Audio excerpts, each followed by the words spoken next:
retomber dans le même trou. Nous allons retomber dans le même trou. Je m'adresse plus à nos petits frères des années 2000. Ceux qui sont nés à l'an 2000. Ainsi de suite. Faites très attention. Parce que vous êtes en train de tomber dans le même piège dans lequel nos parents nous ont fait tomber. Faites très attention. Faites très attention, c'est dangereux.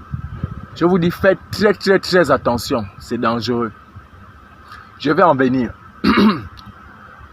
Nous, à l'époque, nos parents nous faisaient croire que le seul moyen de réussir dans la vie, c'était l'enseignement général. Donc, ce qui fait que même à 19 ans, 20 ans, tu es au CM2, ton parent te force à aller à l'école. Il te force. Pourquoi? C'est parce que dans leur tête, ils pensaient que l'enseignement technique et faire des petits boulots n'apportait rien. Voilà pourquoi vous avez vu ces gens, ça se sont enrichis au Gabon. Et je vous incite à ne pas faire la même erreur que nous. Parce qu'aujourd'hui, maintenant, nous, on veut se lancer dans ces petits boulots-là. Nous ne pouvons plus aller à Kenko ou bien dans des établissements techniques. Parce que pourquoi? C'est parce que les gens se retrouvent avec des charges. Des charges qui font qu'on n'a pas le temps ni le moyen d'aller s'inscrire dans ces écoles-là. Vous voyez un peu. Mais vous avez encore cette grâce. Vous êtes encore sous la charge de vos parents. Nous, on est obligé d'apprendre dans le tas. Vous voyez un peu.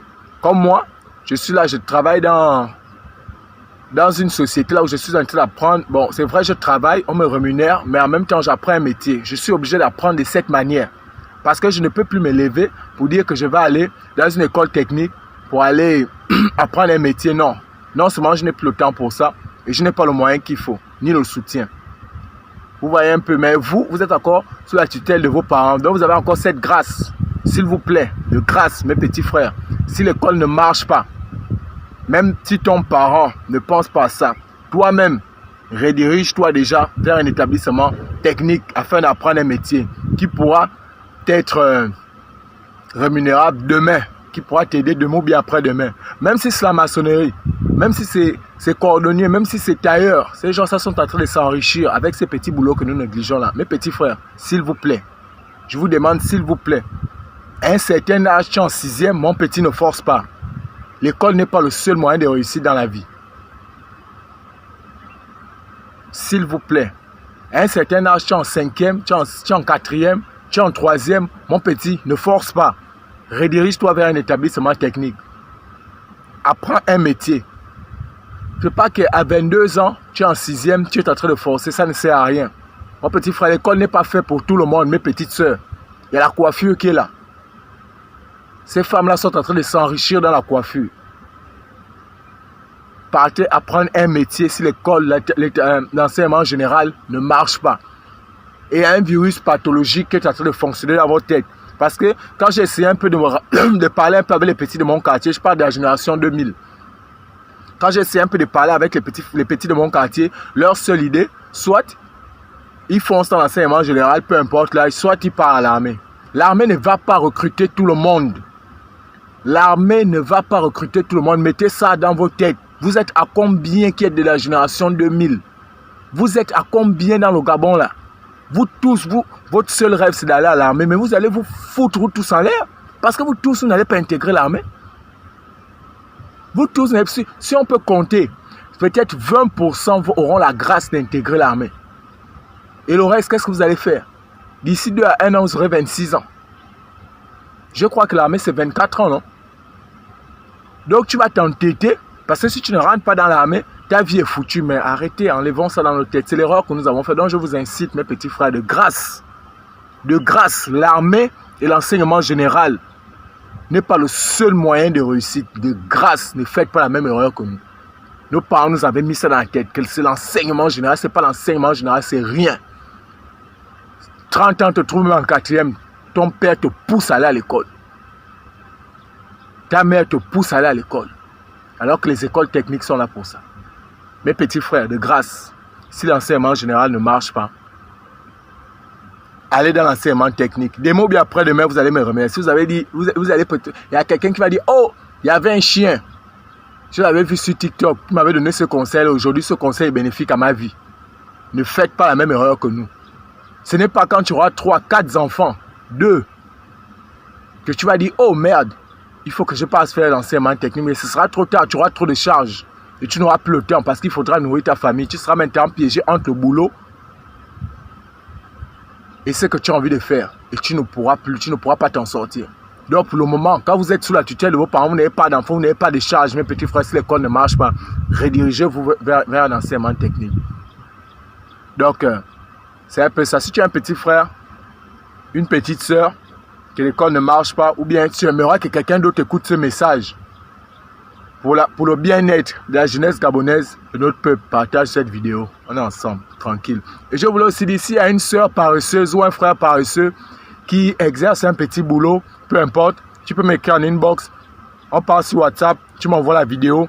Prochainement, quand je vais faire une autre, je vais faire ta com gratuitement ensemble, c'est au Gabon qui... Non seulement c'est vrai ce qu'il dit, mais aussi une chose qu'il faut savoir, c'est qu'aux États-Unis, par exemple, la majorité des gens qui gagnent beaucoup bien leur vie sont ceux qu'on appelle les independent contractors, c'est-à-dire les plombiers, les électriciens, les caroleurs, les gens qui construisent par exemple des maisons, vous voyez, c'est-à-dire que, et je vais rajouter une couche en disant que, vous savez, je pense que la vérité, c'est le système peut-être francophone qui nous a gardé dans ce moule-là. Parce que le système anglophone ne prône pas en fait le fait que tout le monde doit forcément suivre les études générales. Et je pense que ce frère-là a bien fait de préciser cela. Parce qu'en vérité, c'est ça le plus grand problème de notre communauté. Et chez nous, au pays, c'est que tout le monde veut faire les études générales. Ce qui fait que quand on finit par gagner un diplôme, bien qu'on finit par gagner le fameux bac, on a un bac général. Et le bac général, en vérité, tu ne peux rien faire avec, si ce n'est que poursuivre tes études supérieures. Maintenant, dans une grande école, bien dans une grande université. Mais alors qu'en vérité, quand tu finis avec un bac technique, en fait, toi, tu es déjà prêt à travailler, en fait. C'est-à-dire que tu as ton diplôme, tu as ton sésame, mais les entreprises peuvent déjà s'intéresser à toi, en fait. Et c'est très vrai ce qu'il est en train de dire. Aujourd'hui, il faut changer cette donne-là, en fait. Le fait que on fatigue trop les gens à aller vers l'enseignement général. Et aussi, ça permet aussi de peut-être un tant soit peu aussi valoriser les différents métiers qui sont dans l'enseignement général. Le métier de plombier, c'est-à-dire que c'est au pays que, chez nous par exemple au Gabon, on néglige un plombier. Alors qu'ici aux États-Unis, un plombier c'est quelqu'un que tout le monde cherche à avoir dans son contact parce que c'est celui-là qui va t'arranger. S'il y a un problème dans ta maison, s'il y a un problème dans ton appartement, c'est le plombier qu'on appelle rapidement. Mais chez nous au pays, on voit le plombier comme étant, c'est quelqu'un que on néglige ce métier-là en fait. Mais alors que un plombier, c'est quelqu'un que tout le monde a besoin à n'importe quel moment de la journée en fait. C'est comme avec par exemple le travail d'électricien. C'est-à-dire qu'au pays, on dit que bon, les électriciens, quand moi je grandissais au pays, c'était toujours un oncle par-ci, par-là qui racolait, par exemple, s'il y avait un problème d'électricité. Mais alors qu'en vérité, un électricien qui a bien suivi sa formation, qui connaît comment ça se passe, c'est pas n'importe qui. C'est-à-dire que c'est quelqu'un qui peut avoir son propre business, qui peut monter sa petite structure, là où en fait, il devient quelque part un contracteur avec les différentes structures de la place. Donc en vérité, c'est vrai ce que le frère est en train de dire, c'est-à-dire que il faut véritablement que nos petits frères qui viennent derrière nous comprennent la nécessité de l'importance de l'enseignement technique. Aujourd'hui, c'est ce dont le monde a besoin. En fait, vous allez bien voir qu'aujourd'hui, même quand on fait les recrutements, dans les séances d'embauche, on va toujours te demander quelle est ton expérience. On ne va pas te demander quel est ton diplôme. Parce qu'en vérité, les diplômes, ce n'est plus véritablement un indicateur de savoir. Les gens cherchent déjà plus ceux qui ont l'expérience. Donc c'est la raison pour laquelle moi je suis vraiment d'accord avec ce que ce frère dit, c'est qu'il faut privilégier l'enseignement technique. Il faut que les gens, quand ils finissent, ils ont un métier. C'est-à-dire que quand ils vont dans des entreprises, on ne va plus leur demander tu as appris où, on va leur demander qu'est-ce que tu sais faire. Donc je suis totalement d'accord et je pense qu'on doit davantage marteler ça en fait. L'enseignement technique, l'enseignement général, dans le fond, qu'est-ce que ça nous apporte?